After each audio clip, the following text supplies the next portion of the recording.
জাতীয় নাগরিক পার্টির নেতা হাসনাত আব্দুল্লাহ তার ফেসবুক পেজে একটি পোস্টে দাবি করেছেন, ভারতের পরিকল্পনায় রিফাইন্ড আওয়ামী লীগ নামে আওয়ামী লীগকে পুনর্বাসিত করার ষড়যন্ত্র চলছে। শুক্রবার রাত 2:30 প্রকাশিত পোস্টে তিনি জানান, ক্যান্টনমেন্ট থেকে 11 মার্চ তাকে এবং অন্য দুজনকে এই ষড়যন্ত্রের প্রস্তাব দেওয়া হয়েছিল।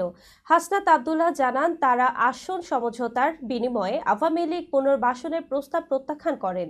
তিনি আরও বলেন, ভারতের পরিকল্পনা অনুযায়ী শীর্ষ নেতা সাবের হোসেন চৌধুরী, শিরিন শারমিন ও তাপসের নেতৃত্বে আওয়ামী লীগ পুনর্বাসন হবে, যা জনগণের সামনে শেখ পরিবারের অপরাধ স্বীকার এবং বঙ্গবন্ধুর আওয়ামী লীগ পুনঃপ্রতিষ্ঠার প্রতিশ্রুতি নিয়ে হাজির হবে।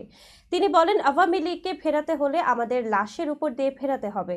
হাসনাত আব্দুল্লাহ আরও উল্লেখ করেন, জনগণের সমর্থনে থাকলে তারা আবারও এই ষড়যন্ত্র নস্যাৎ করতে পারবেন এবং আওয়ামী লীগকে নিষিদ্ধ করতে হবে।